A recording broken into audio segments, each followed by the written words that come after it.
everyone, and welcome to Hashtag No Limits. I am your host, Shelley Kino, and Hashtag No Limits is about people who society has placed limits upon, but who have busted through those limits. Ophelia says in Hamlet, "We know who we are, but not who we will become," and I believe that to be 100% true, and that there is no better example of that than the caterpillar turning into the butterfly. The caterpillar literally dissolves into its cells and then reforms into a butterfly. As if that's not difficult enough, it then has to struggle while it's in the cocoon in order for its wings to be strong enough to fly. I can't imagine that any of that is easy, but neither is busting through the limits that society places upon a person. And I love to talk to people from all over the world and find out all the new and innovative and exciting things that are happening and ways that people have busted through those limits in their lifetime. Today, Trent is my neighbor to the north. He's anyone who lives in the United States is neighbor to the north. He's from Canada. Trent, how are you? And welcome to Hashtag No Limits. I'm doing great. Thank you so much for having me, Shelley. I'm really excited to be here. Yeah, I am so excited to have you. So I'm not going to give away what your reasoning is for being here. So I just want you to go ahead and introduce yourself and tell about your background. Yeah, absolutely. So my background's really fitting for your show here. I was born deaf. I had 30% hearing in my left ear, and I was virtually just deaf in the right ear, like damn near no hearing. And it was funny though. We didn't really find it out until a lot later in life, but like 5 years old, and it was all by mistake. And then I went through those difficulties, those battles. I ended up going through the entrepreneur route, made a lot of different businesses, a lot of different startups, kept failing, the entrepreneurial grind, and then finally got something that stuck and was able to make a 7-figure agency out of it. And I definitely beat a lot of the odds that were stacked against me. A lot of people had wrote me off, but, made it through. Yeah. And so I have a million questions just from that short snippet of an introduction. So when I have run across people who have been deaf in those very early years, the developmental years, their speech is sometimes different. And I don't catch any sort of different intonations or any sort of accent, even though you're Canadian. I don't even catch that. So how was it, first of all, that your family and you didn't know that you had such limited hearing ability when you were so young? Right. I was actually just kind of going through it a little bit with my mother the other day, actually just talking a little bit about it. And it's like, I know you've told me, like, tell me again, like, how did you just not know? And she's like, I swear to God, I thought you were just the cutest little kid doing a lot of baby talk until you're 5 years old. And she brings me into the doctor one time because she had to go in there for a visit for my little brother. And the doctors just couldn't understand me. She's like, you can't understand him? He's like, he's just being cute. He's got like a little baby talk. And he's like, no, there's something going on here. And we go and get my hearing tested. And like I said, I'm 30% only in my left. My other ear is gone, basically. And it had something to do with my earlobes not developing. And I had to go like Foley or something. And I had to get my tubes in my ears. And then growing up, I think the only reason why I got through was just because of the amazing teachers and obviously my parents that helped out a lot in a sense that through elementary and through high school, I was in ESL, English Second Language, right? So all through there. And so I was getting that extra help. I definitely can't pronounce some words still to this day. Like I really struggle. I stay to a lighter vocabulary. That was kind of my coming up. And a lot of the teachers said like, hey, Trent's not going to get through high school, right? You got to prepare for that. Wow. And made it through. We luckily had, a teacher through elementary that would even come to my house after school to spend time with me and help me too. So I had a lot of attention. And I honestly think that's the reason for getting through this, Right. That's awesome. So I don't know really anything about special education outside of the United States. So, is there such a thing as special education, first of all, in Canada? And how is that different than that English as a second language setting that you were in? Yeah, Or grade do we 6. know? Yeah, I'm not like entirely sure myself. Like grade 6, I was kind of just a little kid kind of going through it. And like Right. in grade 6, there was like more of like more of a special help class that I was in. I was not in all the same classes as like the same students because I needed that Mhm. extra attention.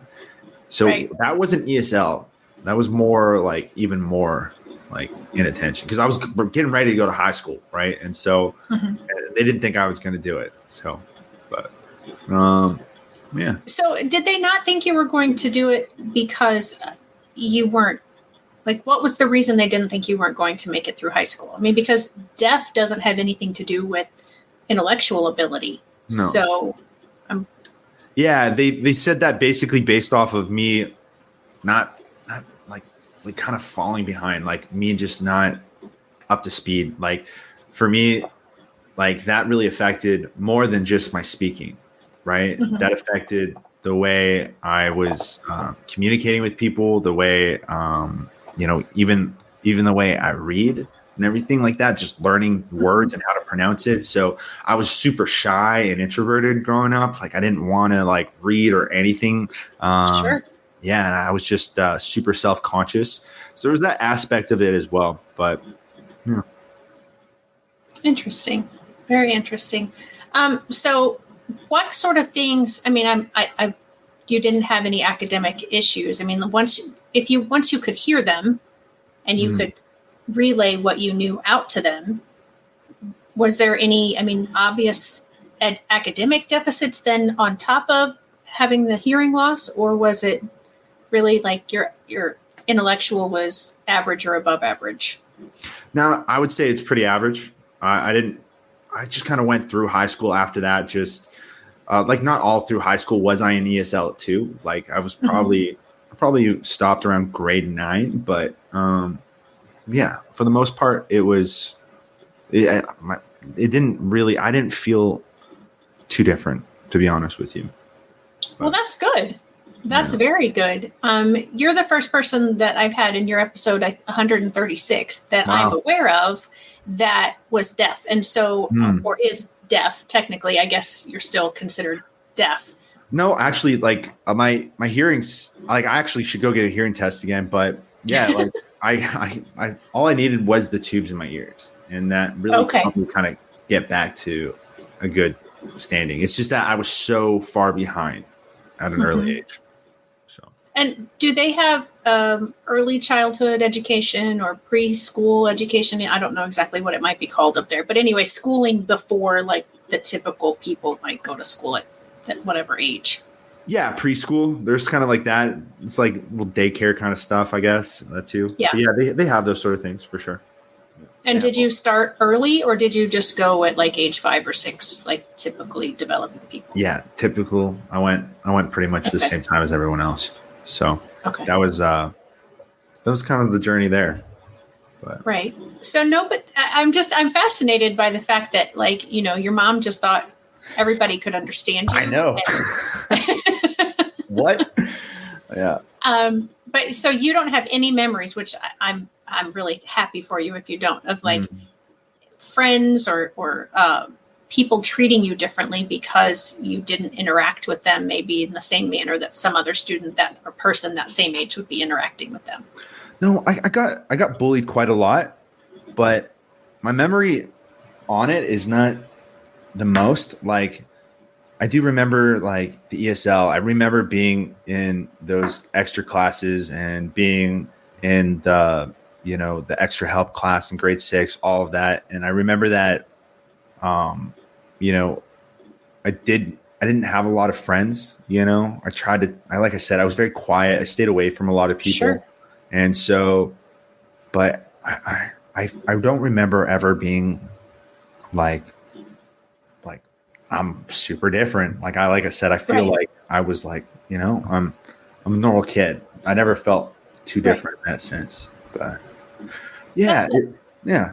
I would love to have my mom on this podcast too. That would have been hilarious. Like, what were you thinking? Yeah. Do you want to call her right now and say, "Hey, Mom, I'm doing this live. Do you want to join?" Yeah. That'd be hilarious. But no, it definitely put some challenges in the way though. And I had those difficulties for sure. And but I just kept going. And then, made it through. I kind of, didn't ever, after halfway through high school too, it was like, I didn't even think I was going to go into entrepreneurship or anything like that. And I thought my path was kind of set for me. There was like a family kind of job thing that we had all done that, which is like working on the docks, the ports for like 4 generations. So it's like, I had the confidence that something was always going to be there for me. And I think that might've helped as well. Mm-hmm. Okay. So what age do you graduate high school in Canada? Is it 18 or close to that like it is here in the US? Yep, exactly. Yeah. So I graduated in 2011. Yeah. So yeah, about that age. Yeah. 18. Okay.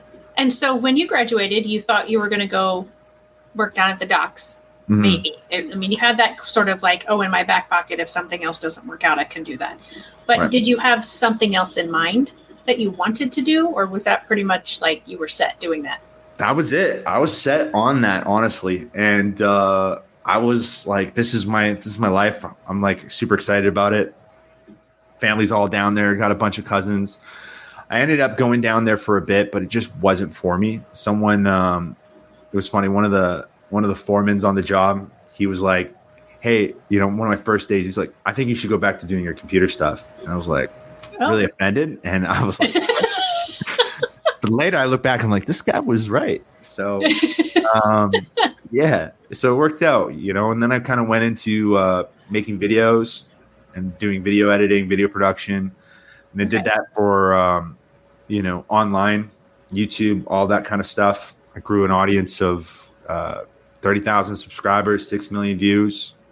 That kind of led me into doing that for the automotive industry, trying different things out while I was young, and then kind of trying to find my way. And and that kind of led me down to being addicted to kind of working for myself to try to make something. It became almost like a video game for me. That's what entrepreneurship is for me. It's like leveling up every time, something new. So, yeah. I like that way of putting it. So talk about that. So I've, the screen title says here that you're of remote CEOs. So what is remote CEOs, and give us so we've left working on the docks, we've done the video editing, and now we're into the entrepreneurship. So how from there did you go to where you are now? Yeah, exactly. So basically I went from into the position I am now, going through a $40,000 startup failure actually. And it hit me hard, a lot. I went through a dark time too after that, and it was rough. It was rough. Yeah.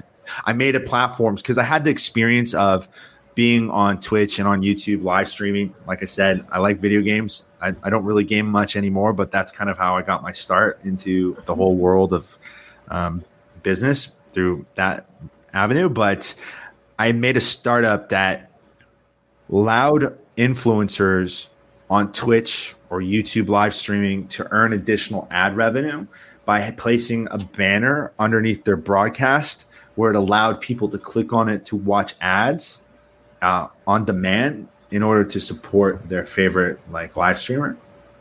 And from there, it just blew up overnight. It was like 100,000 daily users in 12 months and 6,000 influencers using it. And we did little to no marketing. It was just wow. It was word of mouth. Like everyone's like, oh my God, you gotta get on this thing. And unfortunately, I was flying around the country too, talking to some big investors, things like that. We were in the middle of closing a deal with Tencent and talking with Verizon. And as soon as I got back from San Diego, which was where I was kind of finalizing some of these things, found out we got shut down by Google, and Oh, that hurt. That hurt. It's we were just two guys. We were just two guys running this company. We were wearing all the hats. We weren't managing the traffic properly, and unfortunately, because of that, we would have to rebrand, shut down, make everything brand new. And I was like, I'm already put in 40K. I'm like, I'm out. I can't go through a whole like start over on this. And so that's where that kind of came in. And I went actually back to the ports, and I was like just working there, and I was devastated. I was beating my head on the wall. I was like, one time when it was the summer, and I was just beating my head on the wall. I was like, what am I doing, man? Like, did I actually just throw this all away? Right. And I luckily got a phone call from who would become my mentor. He was through my girlfriend's cousin, basically. And he had a successful agency of his own in Seattle. And he's like, hey, I saw what you've done. You know, you're great at video editing, great at building a brand, social media. I want you to come do some work for my company. And I was like, all right, I'm interested. How much would you be paying? He's like, no, I want you to, not be an employee. I want you to start your own business. I'll be your first client. And then he helped me build that thing up. And I built a digital marketing agency, and that's my 7-figure agency right there. And we help a variety of different people. We have 25 different clients in 25 different industries. We've helped hundreds of people build their kind of brand online, and that kind of established that for me. And he taught me a lot about, you can't be wearing all the hats. You have to implement leverage into your business, and leverage is just other people's time. And so he taught me that, and really helped me figure out how to build a team offshore, specifically in the Philippines, because I couldn't afford to build my own local team. I just couldn't afford it. So then I built my own offshore team, and then I removed myself from the day-to-day and was able to focus on the higher value activities. And that's how I honestly built up that agency. And I was like, man, no one knows this. No one knows that the biggest important thing of any business is leverage. And leverage is only given by two ways. That's systems, and that's other people's time. And so if you can just build systems and you can get other people's time, you win. It comes down to that. Because if you're a solopreneur, you're going to keep failing, just like I did many times over time, or you're going to hit a ceiling, because all of us have ceilings. We can only go so far alone. And so if you want to go big, you got to do more volume of the highest level activities, and you got to turn up the leverage. And so that made me start the academy. We've already helped since December of 2022. We've already helped, we got about 50 entrepreneurs in our academy. And so, yeah, we're just growing that. And that's the entire journey or I kind of just threw it at you right there. Right. Wow. That's incredible. And as a solopreneur, I'm very interested. A lot of the audience that watches are people who have disabilities, who for various reasons have not been able to find work with, being employed by other people. And so they have started their own businesses. And so what advice, I know you kind of said it, but is there like specific advice that you would have for someone that is more of my type of audience? Absolutely. Like, number one is, I think what helped me a lot, with my setbacks, is just leaning into my strengths. Everyone's always so focused on like fixing their weaknesses, trying to get better from weaknesses. So they go from crappy to mediocre in all their weaknesses. And why would you want a set of just mediocre skills or strengths, right? Better to lean into your natural strengths and go from good to great, right? And that's the strategy. And so for me, it was just people kind of drew to me more. Like, people were drawn to me more. I was kind of like a people person. I had that ability to kind of motivate. And so I took that into more of building the relationships and bringing that into the business. And I allowed people that were much smarter than me to kind of build things out within my business. In fact, I have someone in the Philippines that pretty much built a lot of the systems in my agency. And I wouldn't have been able to build that without her. So she pretty much built the whole thing. I just told her, hey, this is what I'm looking for. Can you build it? And so what I would say is lean into your strengths. Figure out what those are. What are you good at? What is something that you can do better than most at? Lean into that and delegate and get rid of the things that you can't do. Try to systemize everything. Try to leverage other people's time. And if you can't afford it, can you afford $200 a month? If you can't, that's 20 hours a week of someone else's time in the Philippines. And that's not someone that's like, you're not paying them good. That's good. That's really good. Minimum wage in the Philippines is $270 a month, and that's 40 hours. So I'm saying $200 for part-time. You're going to pay someone well. And where can you find that? Jobs, there's sites all over, but look at onlinejobs.ph. Go there. Okay. Make a job post. Start hiring. It's scary, but that's going to give you more time for you to go out there and do the activities that are going to bring in more business. Activities like networking. Activities like get on a podcast. Activities like, doing more cold calling, doing outbound emails, doing whatever has brought you the most business.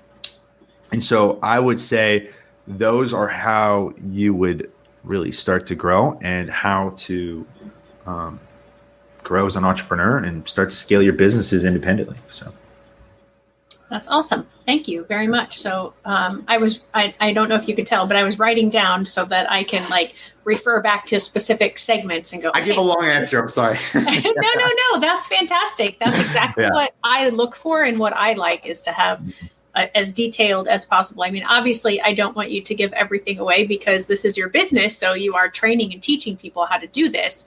So I appreciate you sharing even one tip with us. But I wanted to take some notes and for my own to come back and listen to, but also for any of the viewers that are listening or the listeners, because it's video and audio. So either however they're catching this. And so these companies that you have worked with, what has been for you the biggest, wow, I never thought I would be doing this based on how my life started, or wow, this is so cool that I get to do this?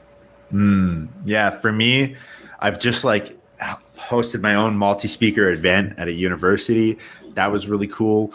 And I was obviously one of the speakers. I've been giving presentations, these kind of things I never thought I was going to be doing.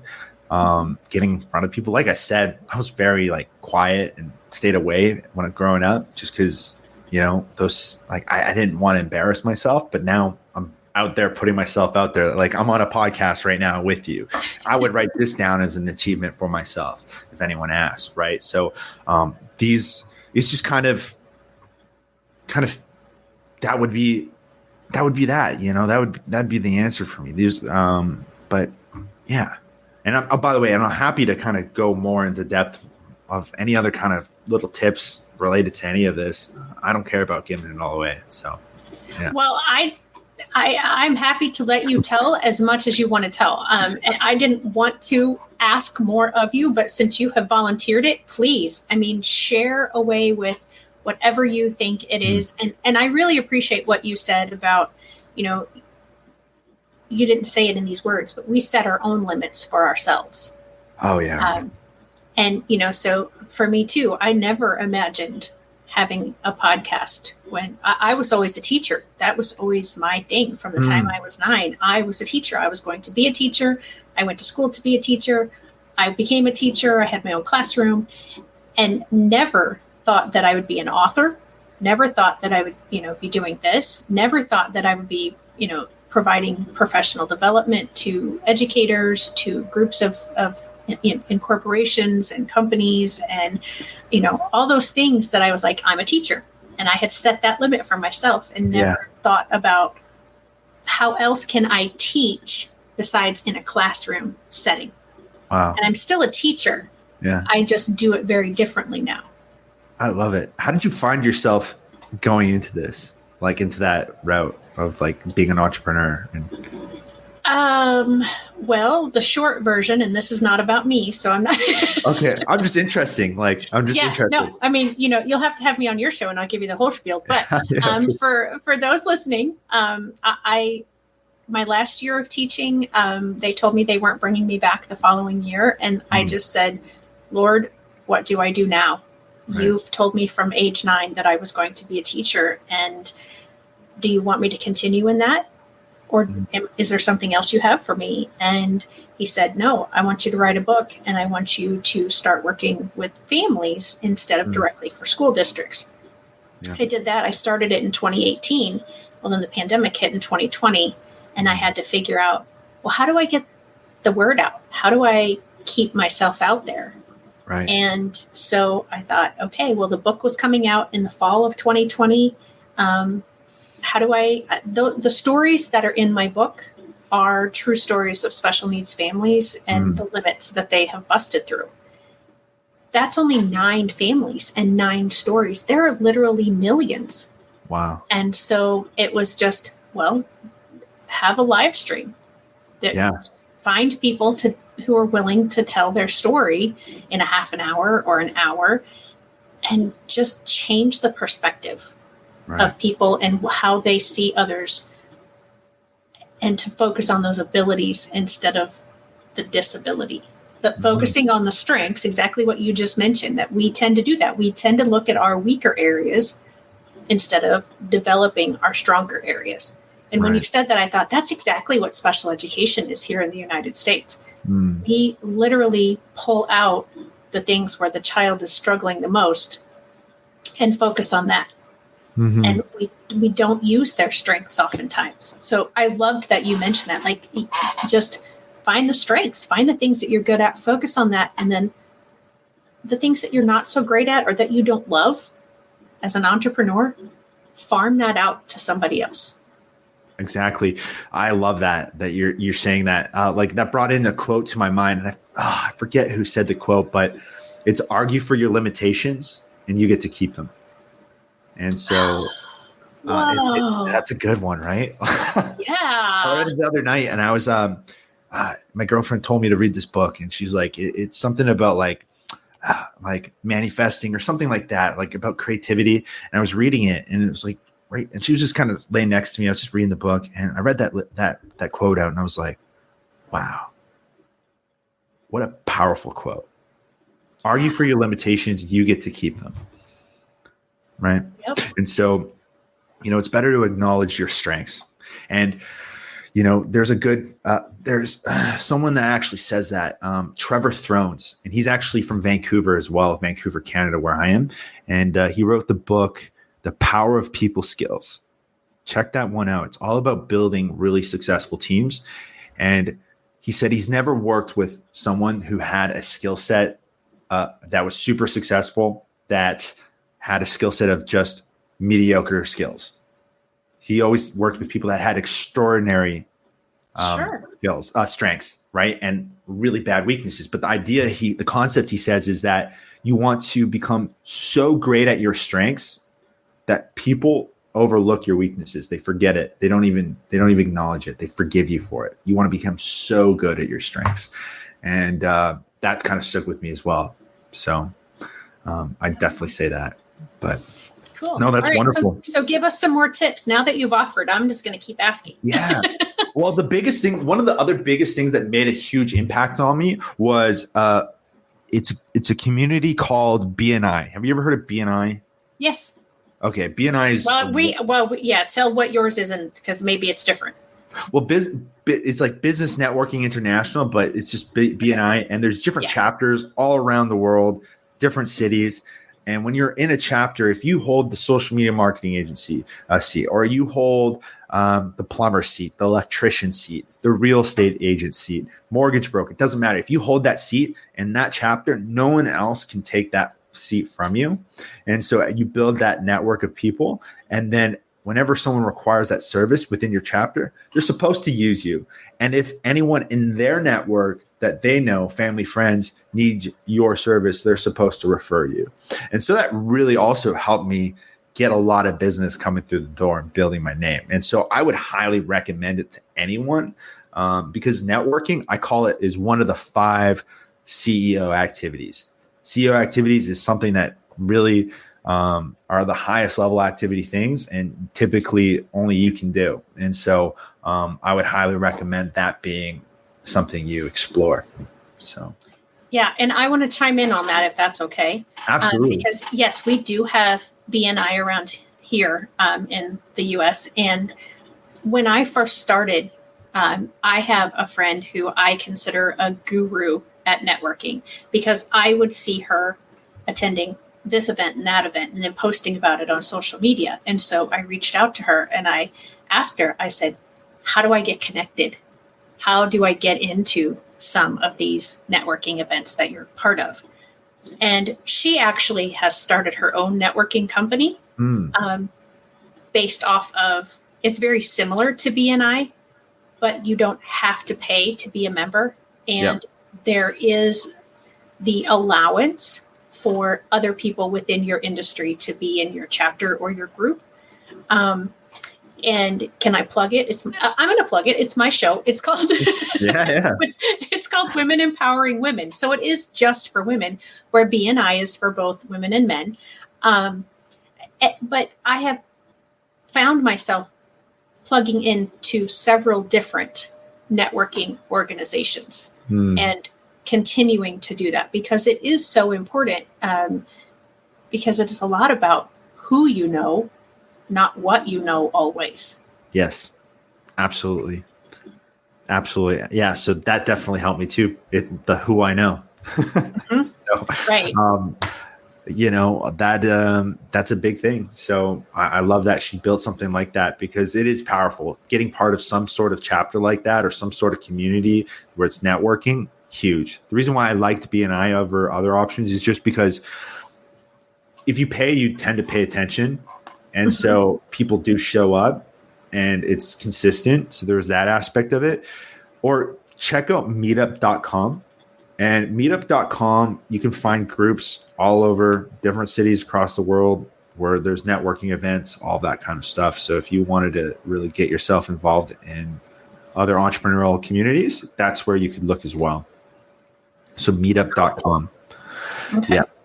So BNI, meetup.com. And wewnational.com is the one that I talked about.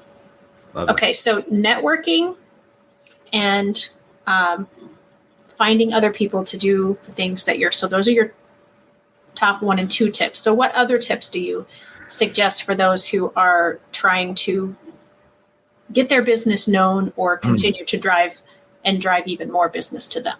Okay, I got really 2 more. I got 2 really big ones here. Okay. The one right here is something that everyone overlooks.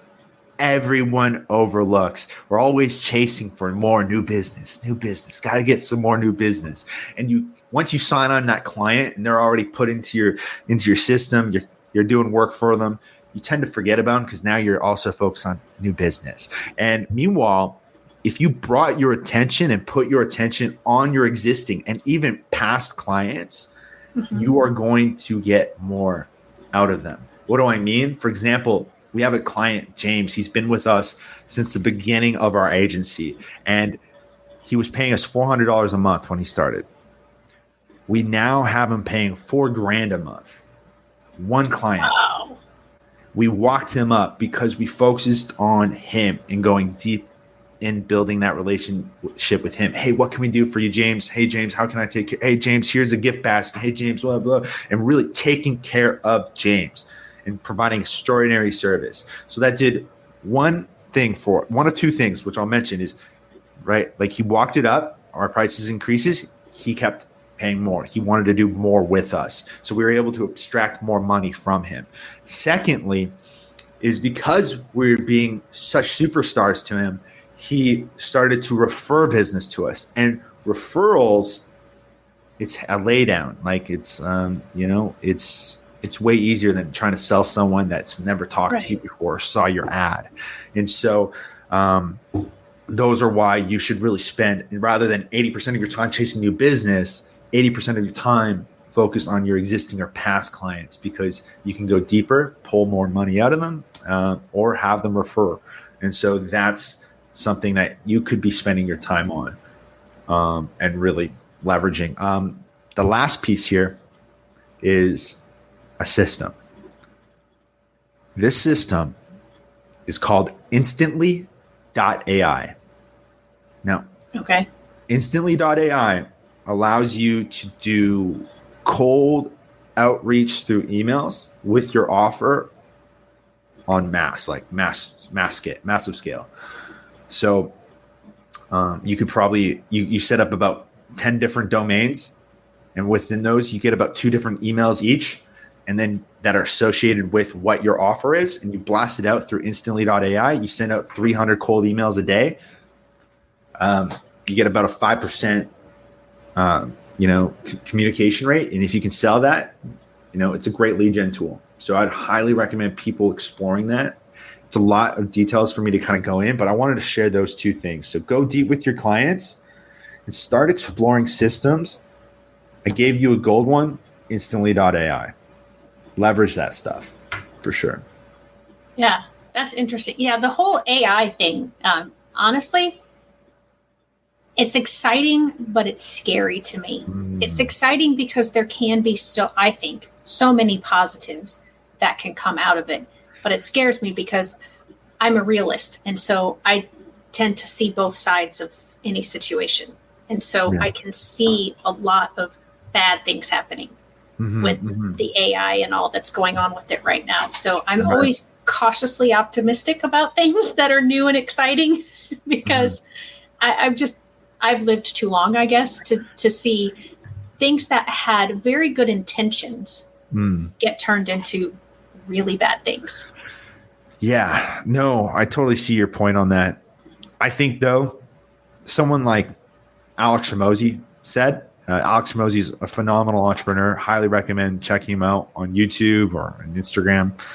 But, he said, we got to, you have to, I'm kind of paraphrasing him, but it's either you take on AI, you adopt it, or you die. That's the concept he has. He says, look at it as a good thing.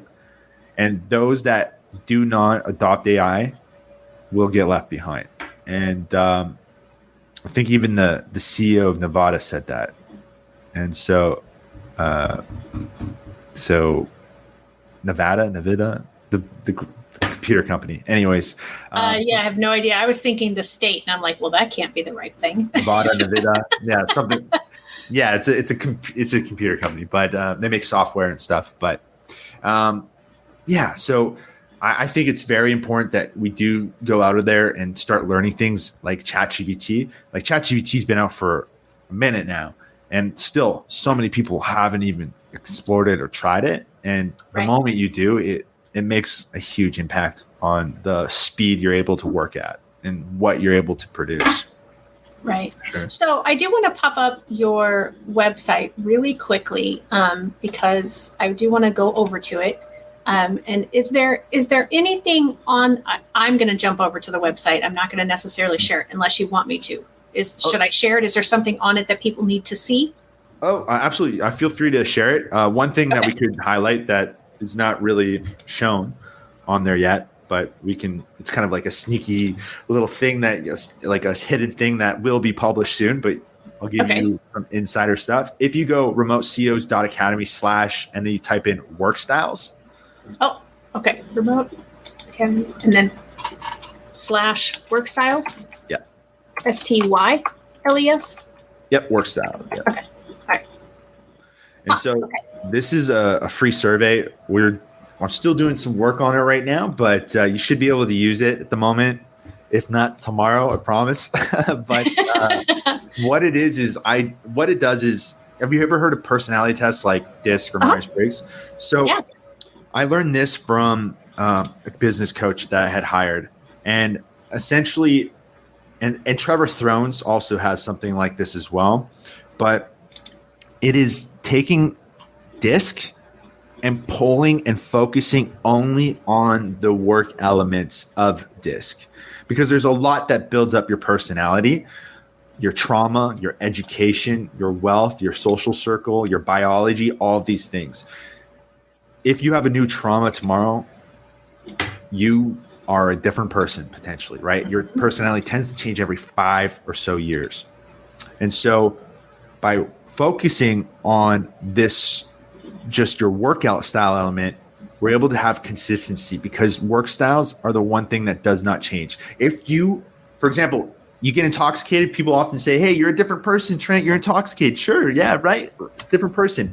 But if you hate puzzles and then you get intoxicated, your personality does not change. If you hate puzzles, you have trauma, you're still going to hate puzzles, right? If you hated puzzles. Okay, yeah. It's the one thing that doesn't change. So this way you can figure out what your strengths are right here, right? And then you can figure out what to actually delegate, what to systemize. And so that's the power of this tool right here. That's so awesome. Yeah. And I love that you said that our personalities change every 5 to 6 years, because honestly, my husband has his bachelor's degree in organizational leadership. And so he knows a lot about the personality types and all that sort of thing. And he's always telling me like, oh, you're a whatever. And he throws like the Myers-Briggs letters at me. And I've done the personality test and I'm like, but I am not that every day. Like when I take those surveys or tests, whatever you want to call them, I do feel like I've taken different ones in my lifetime and I come up with slightly different results each time. Yep. And so I'm glad that you just said that I was right and he wasn't, because you said we do change. We do change every about 5 years, and 10 years, it's like dramatically different. I would love to have your husband do this and see what he thinks. But it was built based off of the lessons I've learned from a mentor, from the lessons from people like Trevor Thrones.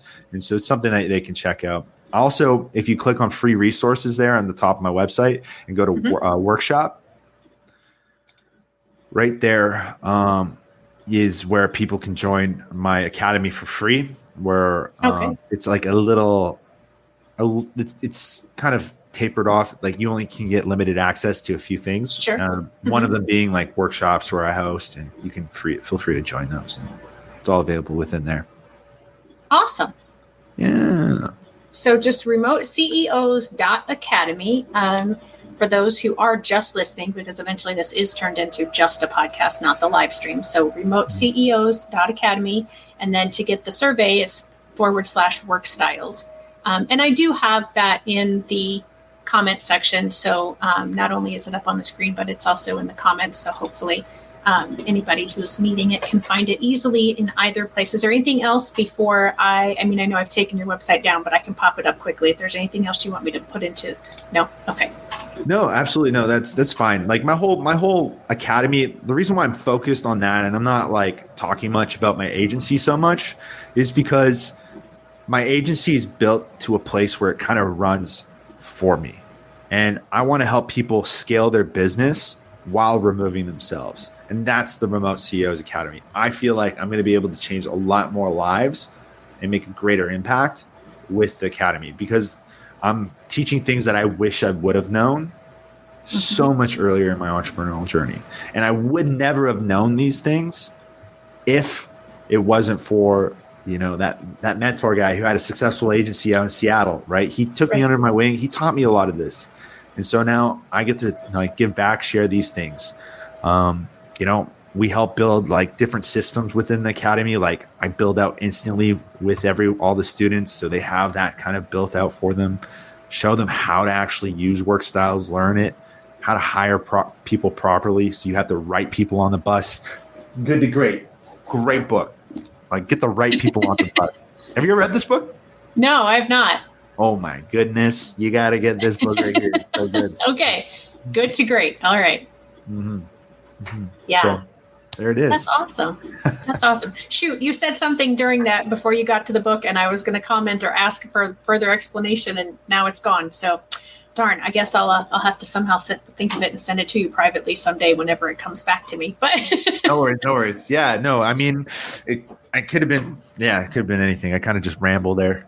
No, that's fine. I do want to know. So, is there a industry or even maybe a business that you could think of where what you've suggested today probably isn't going to work?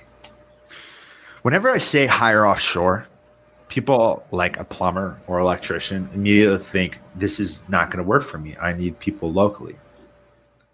Think about your finances. Think about your marketing. Think about having someone manage emails.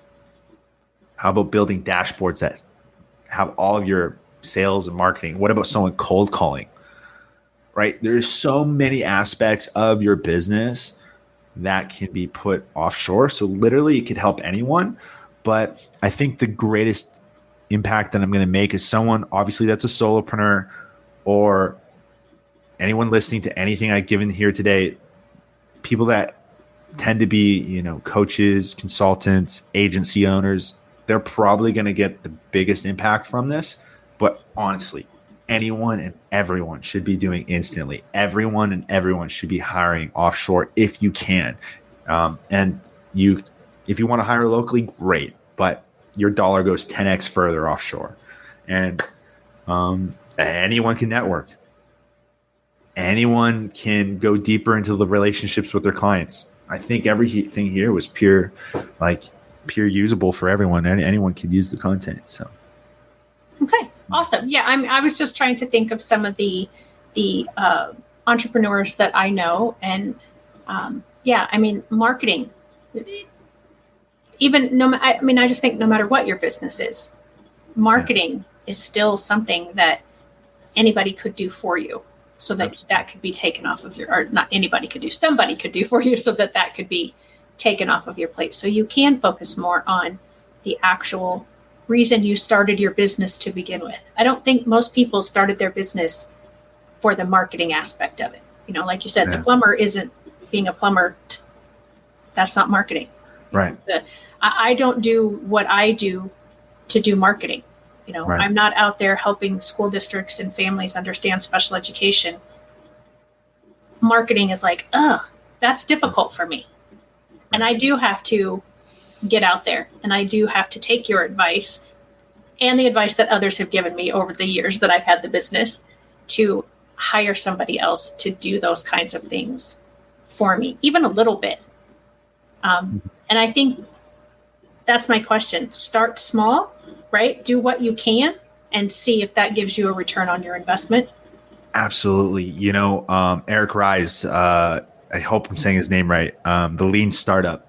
It's a great book too. It's all about going slow and building the MVP, minimal viable product. So don't be so quick to go to the moon. Don't go so quick jumping in, right? I've been to the moon, right? I went there with my $40,000 startup failure, but we went to the moon, but we didn't have the brakes. We hit that moon. We shattered to a million pieces. So go slow, minimal viable product, and let people, your clients, your staff tell you what needs to be added, what needs to be changed, right? Just keep building slowly. And start off by delegating something that you really hate, that you don't want to do. I took a student that hired someone to be a financial director in their company. They didn't want to do any of their books. They didn't want to look any of the numbers. I hired someone else to do that, who gave them profit and loss statements every month, who did their projections. Are you kidding me? So many people don't have that. Imagine if you had that. You'd be able to make calculated decisions. What about hiring someone? I had someone actually hire accountant go through this. My academy hired a bookkeeper rather than another Canadian citizen. Meanwhile, they were interviewing so many different Canadian citizens, and she's like, I don't care. I just want to hire the best. If it's the Canadians or if it's them from the Philippines, it doesn't matter. She wanted to learn my hiring techniques. And so she ended up choosing the person from the Philippines, not because of the cost, because they outperformed the Canadians when it came to doing all the numbers and being a better person. Wow. So those are the things. Like, what do you hate? What do you not want to do? Get rid of it. Why? Because if you work all day doing the task that does not come naturally to you, or doing the things that you despise, you call that hell. But flip it around. If you work all day doing the tasks that come naturally to you, that you're strong in, you call that passion. So passion is going to make you more productive. Passion is going to fuel you. So do more of the tasks that you enjoy. Remove the things that you hate or you're weak at. That's awesome. That's fantastic. Yeah. Everybody has to make a living. So it's not that everybody is trying to become a millionaire or a billionaire. I don't think anybody is really going to be upset if they make more than what they hoped they would make. Right. But, a lot of people do it probably most people do it because they're passionate about it. Yeah. And that's one of the things that people tell me a lot is I'm so passionate, and they're surprised that I don't have the, 40,000 people on my email list or the, 40,000 followers on YouTube or Instagram or whatever. And it's because I'm not doing all the things that you just said to do. Yeah. But even when I talk one-on-one with people about what I love, they are like, you're so passionate and you have so much knowledge. Right. So I just imagine if you could give that passion out to more people though. Right. You're probably not able to do it as much as you'd like to because you have to do the other things that your business requires you to do that you probably don't like doing. Right. We're all in that same boat. And so it's about doing more of those things that you really want to do. Right. I think everyone kind of gets into business for that passion and for that freedom aspect. And then you find yourself not being able to take a vacation for like 2 years. Find yourself stressed out of your mind because you don't know which way's up, which way's down, right? And so the biggest thing is if you want that freedom and you want to do the things that you got into your business for in the beginning, try to systemize everything that you can, adopt AI, and hire. That's it. Yeah. So is there a part of you that wants to go and find the people that said, oh, he won't even finish high school? Yeah, absolutely. And just say, look. Yeah. No, absolutely. I would love to go see some old teachers, things like that, and just give them a hug, thank them. Thank them for that help that I had. And definitely. I remember one, Miss Hardy. Miss Hardy would work with me after school, come to my house, and would work with me. Would love to see her again and see how she's doing and kind of show her where that's going, what happened from it. So shout out to Miss Hardy. Yeah, I can tell you from a teacher perspective, those are the moments that make what we do every day that much more joyful. And it's, to see that, we believed in somebody that maybe some of the other teachers didn't believe in, come back and say, I'm where I am because you supported me, because you believed in me, because you were there walking with whatever it was that got you, to where you are in that moment. Send her a card. I mean, if you can't even go back in person, but if you can find her and tell her, you will make her year. I'm gonna make a note of that. I'm gonna make a note right now. Yeah, I because I have a few students who they see me and they do that, and it just, my heart practically bursts because I am so proud, and it makes me cry with pride because I'm so proud of those former students that many people didn't believe in them, but because I did, they tell me, that was a big impetus for them to continue to move forward and continue to try. There's a couple of former students that are in the book, and I just love to keep up with them and know what they're doing because I know they're going to do great things. And that's what Miss Hardy did for you. Yeah, no, that's powerful. I'm seeing you kind of getting emotional. You feel emotional. Yeah. I got to go hit up Miss Hardy. I don't know where she is, but Facebook. Yeah, There you go. Yeah, I mean, you can almost find anybody there. And, Yeah. But yeah, go to the, the hometown of where this woman was, and be like, okay, where is she now? Yeah. And find her, because you have no idea what Right. that does for us as teachers to know that, because we lose track. It happens. So yeah. Well, Trent, thank you so very much. This has been. I mean, I hope my listeners are getting as much out of it as I have been. I feel like this has been just for me today. And so I'm very appreciative. And I hope that for those who are listening, that you have gotten something out of it. If you want to reach me, ShellyKino.com. If you want to reach Trent, RemoteCEOs.academy.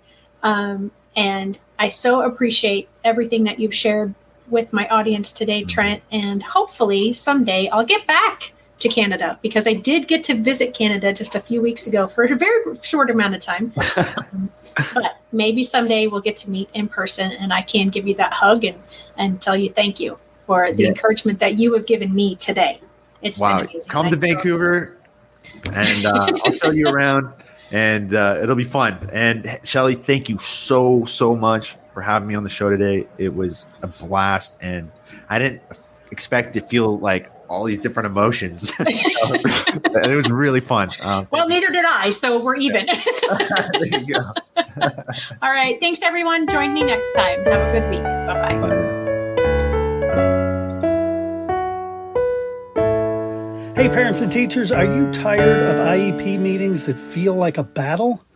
Let's put an end to the tension and create a collaborative, calm, and respectful environment together. Shelly Kino, your go-to IEP consultant, can transform your meetings into positive and productive experiences. With Shelly Kino, your child is her top priority, your voice is heard, and you become confident. Shelly Kino is making the world better for all, one IEP at a time.